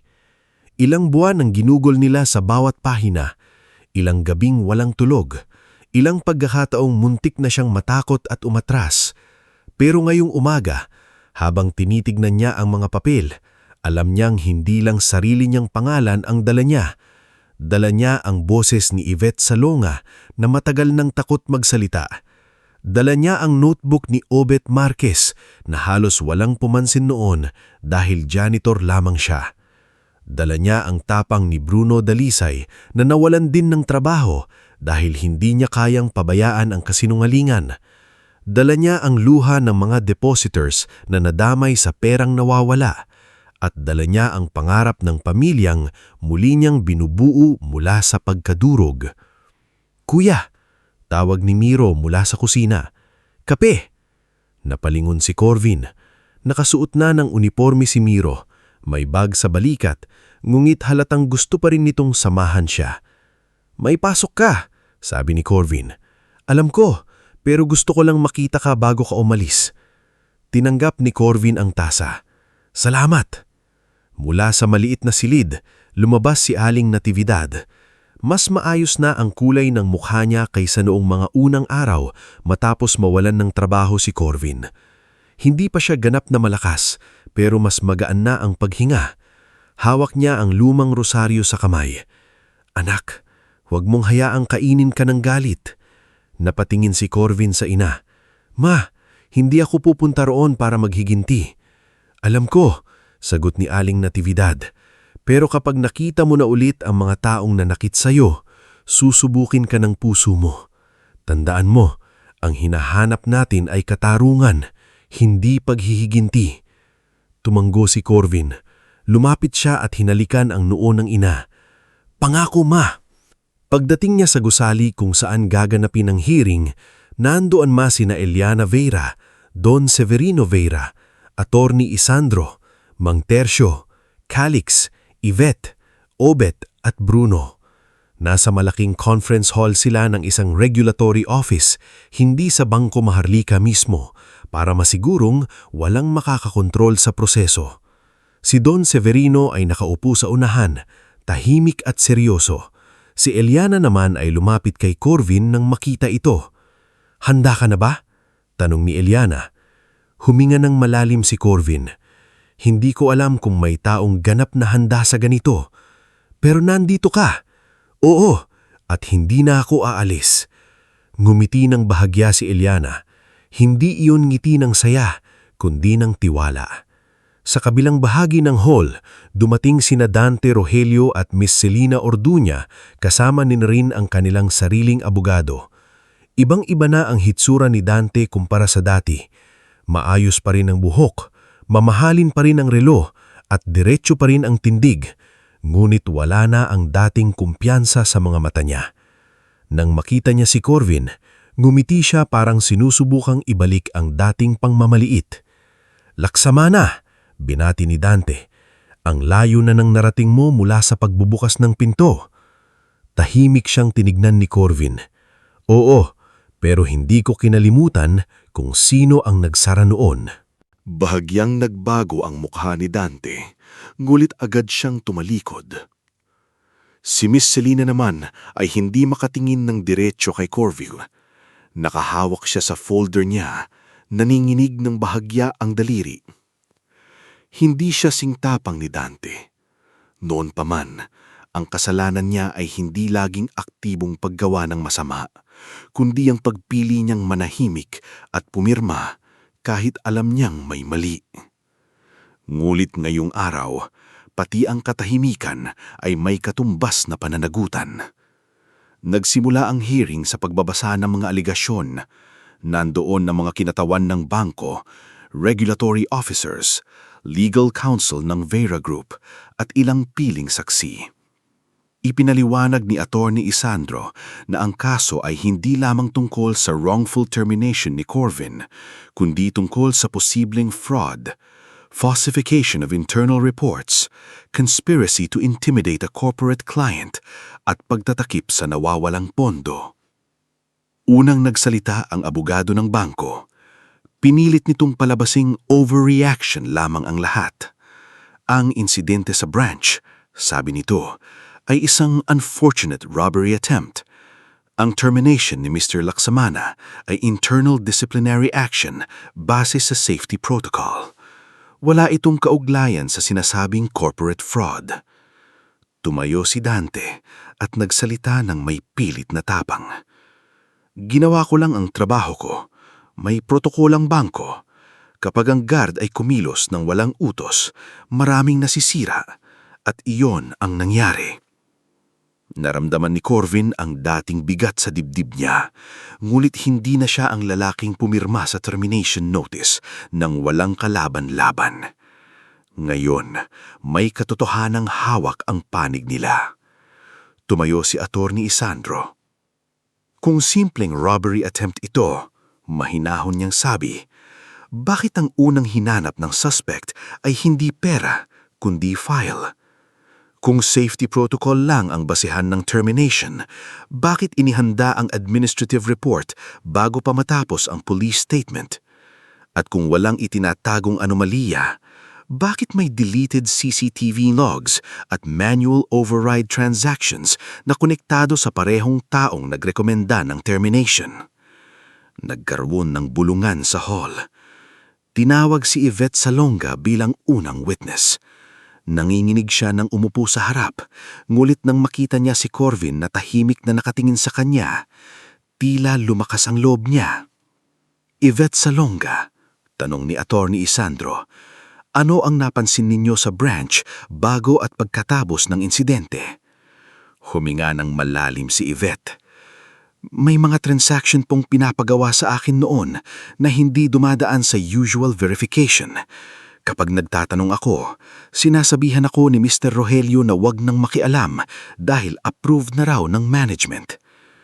May pagkakataon bang ginamit ang login ni Miss Orduña sa mga transaction na iyon? Napatingin si Yvette kay Selina, saka dahan-dahang tumanggo. Opo, may mga gabi pong may access kahit sarado na ang branch. Bakit hindi kayo nagsalita agad? Nabiyak ang boses ni Yvette. Takot po ako. May anak po akong pinapaaral. Natatakot akong mawalan ng trabaho. Pero noong nakita kong sinibak si Corvin, kahit siya ang nagligtas sa amin, hindi na po ako nakatulog. Parang pinili ko rin pong maging bahagi ng kasinungalingan. Tahimik ang buong silid. Sumunod si Obet Marquez. Bitbit niya ang kanyang lumang notebook.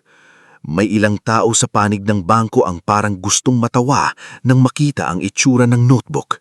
Mulid agad silang natahimik nang magsalita ito. Janitor lang po ako. Pero kahit janitor, marunong din pong makakita. Ako po ang naglilinis ng hallway malapit sa records room. Ilang beses kong nakita na may pumapasok doon pagkatapos ng office hours. Isinunat ko ang petsa at oras dahil natatakot ako na baka balang araw ako ang pagbintangan. Ipinakita ang notebook. Itinutugma niyon ni Calix sa recovered access logs. Pareho ang oras, pareho ang petsa, at paulit-ulit na lumalabas ang access card ni Dante Rogelio. Sumunod na ipinresenta ni Calix ang digital evidence. Hindi siya emosyonal magsalita, ngulit malinaw at matalas ang bawat paliwanag niya. Deleted ang local CCTV file sa branch server, sabi ni Calix habang ipinapakita sa screen ang timeline. Pero hindi na-delete ang mirror backup sa regional archive. Dito makikita si Mr. Rogelio na nakikipagkita kay Raul Meneses 2 araw bago ang incident. Si Raul Meneses ang isa sa 2 suspect na pumasok sa branch. Nagpalabas siya ng still image. Malinaw ang mukha ni Dante sa parking area. Katapat niya si Raul. Napasinghap ang ilan sa loob ng hall. Objection. Mabilis na sabi ng abogado ni Dante. Walang audio ang video. Hindi ito mapapatunayan na may conspiracy. Tumanggo si Attorney Isandro. Tama. Kaya mayroon pa kaming karagdagang ebidensya. Ipinasok ang recorded confession ni Raul na ibinigay niya matapos siyang makipag-please sa mga otoridad kapalit ng kooperasyon. Hindi mahaba ang pinatugtog, ngunit sapat iyon. Binayaran kami. Boses ni Raul sa recording. Hindi pera sa vault ang target. Yung babae. Kukunin lang dapat yung dala niyang file at tatakutin. Sabi ni Dante, may guard doon na pwedeng gawin dahilan kung magkagulo. Biglang namutla si Dante. Kasi nung Sinubukan niya magsalita pero pinigilan siya ng abogado niya. Napatingin si Eliana kay Corvin. Sa mga mata niya, makikita ang bigat ng katotohanang halos ikinapahamak niya. Pagkatapos, inilahad ni Attorney Isandro ang bank transaction trails. Ipinakita kung paanong dumaan ang nawawalang pondo sa sunod-sunod na shell accounts, kabilang ang account na konektado sa pinsa ni Dante. Ipinakita rin na may ilang ordinaryong depositors ang naapektuhan dahil ginamit ang kanilang dormant accounts bilang pansamantalang daanan ng pera. Doon bumagsak ang depensa ni Dante. Si Miss Selena ay tuluyan ng napaiyak. Nang siya na ang tinawag, hindi na niya kayang magsinungaling ng buo. Hindi ko alam ang lahat sa simula, sabi niya, nanginginig ang boses. Pero may napansin akong mali. Pinili kong huwag itanong dahil natatakot akong madamay. Nang nangyari ang incident, pinilit ako ni Dante na pirmahan ang termination ni Corvin. Alam kong hindi patas, pero pumirma ko. Napatungo si Corvin. Hindi niya naramdaman ang saya sa pag-amin nito. Ang naramdaman niya ay lungkot. Dahil maraming buhay ang nasisira hindi lang ng masasamang tao, kundi ng mabubuting taong natatakot gumawa ng tama. Matapos ang mahabang oras ng hearing, naglabas ng rekomendasyon ang regulatory panel. Isususpinde ang operasyon ng sangay habang iniimbestigahan ang mas malawak na anomalya. Ire-refer ang kaso ni Dante, Raul, Tano at iba pang kasabwat sa criminal prosecution.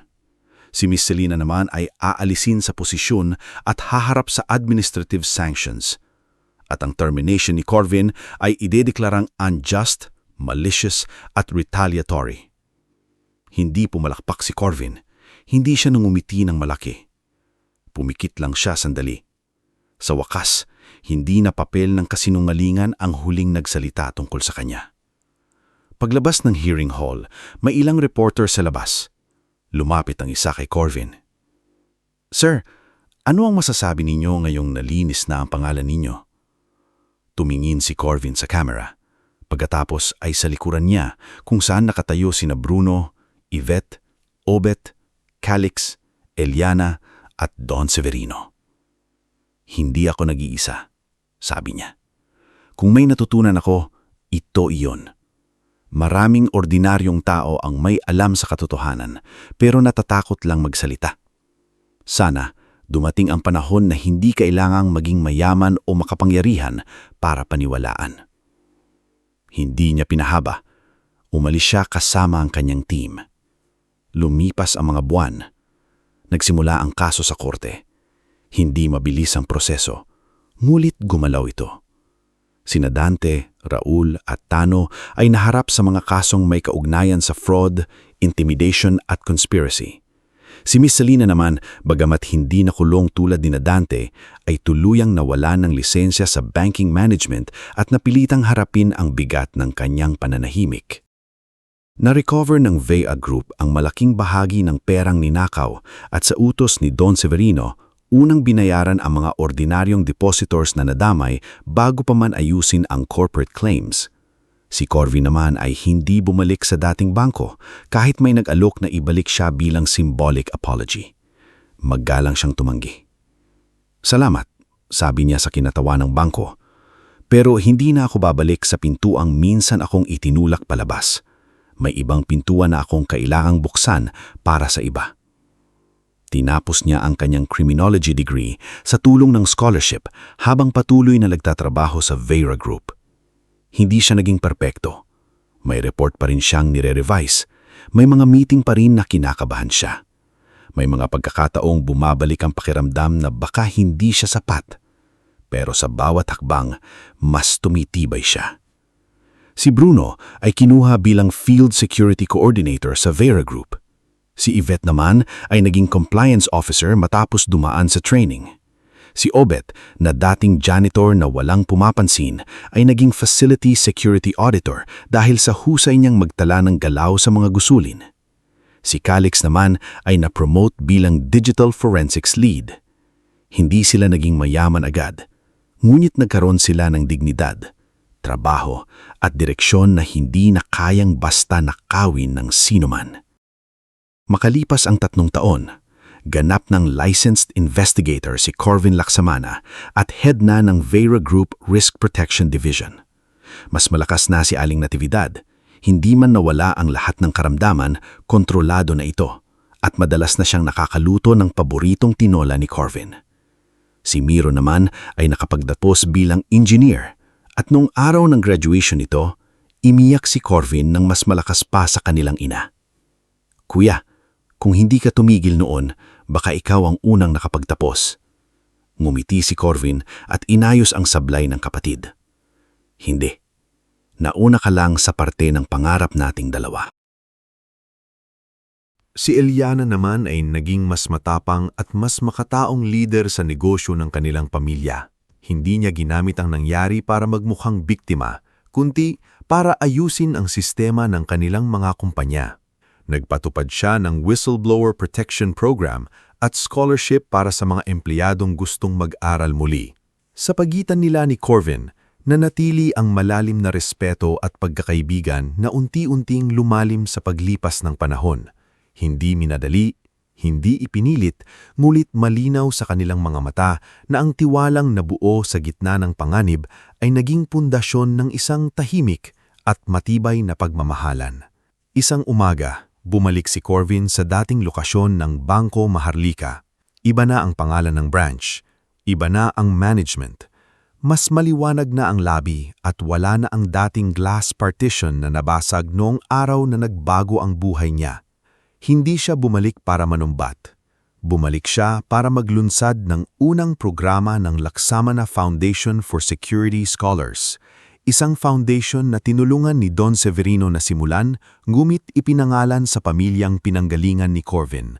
Layunin nitong pag-aralin ang mga anak ng security guards, janitors, drivers, messengers at contractual workers na gustong kumuha ng criminology, cybersecurity, emergency response o engineering. Sa maliit na seremonya, may isang batang lalaki na lumapit kay Corvin. Anak ito ng janitor sa bagong branch, payat, mahiyain at hawak ang lumang envelope na naglalaman ng scholarship application. "Sir," sabi ng bata, "totoo po bang security guard din kayo dati?" Lumuhod ng bahagya si Corvin para magpantay ang tingin nila. "Oh," sagot niya, "at ipinagmamalaki ko iyon. Pwede rin po ba akong maging katulad ninyo?" Ngumiti si Corvin. "Hindi, mas higitan mo pa ako." Sa gilid, pinunasan ni Aling Natividad ang luha niya. Si Miro ay nakangiti habang kinukunan ng litrato ang kuya. Sina Bruno at Obet ay nagbibiruan sa likod, habang si Yvette at Calix ay abala sa registration table. Nakatayo naman sina Eliana at Don Severino sa di kalayuan, tahimik na pinagmamasdan ang lalaking minsang tinanggal sa trabaho dahil pinili niyang gumawa ng tama. Lumapit si Don Severino kay Corvin matapos ang programa.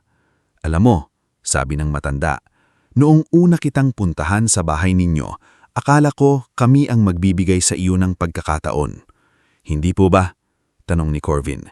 "Hindi lang, binigyan mo rin kami ng pagkakataong itama ang mga sistemang matagal na naming hindi nakikita."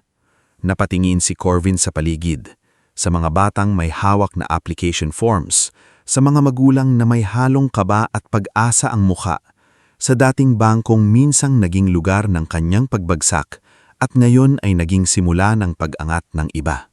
Doon niya naunawaan na ang buhay niya ay hindi nagbago dahil lamang may bilyonaryong tumulong sa kanya. Nagbago ito dahil sa isang sandaling pinili niyang protektahan ang isang taong nasa panganib kahit wala siyang kasiguraduhan kung may proprotekta rin sa kanya pagkatapos. Sa huling bahagi ng araw, bago sila umuwi, huminto si Corvin sa pinto ng branch.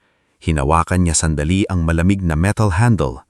Naalala niya ang dating sarili. Pagod, gutom, minamaliit pero hindi sumusuko.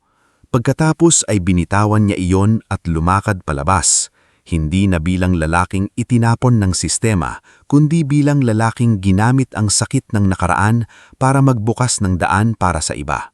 At sa bawat batang natulungan ng foundation, sa bawat ordinaryong empleyadong nabigyan ng boses, at sa bawat pamilyang muling nagkaroon ng pag-asa, patuloy na nabubuhay ang katotohanang natutunan ni Corvin Laksamana. Ang taong minsang sinibak dahil gumawa ng tama, maaari palang maging dahilan para mabago ang buhay ng marami.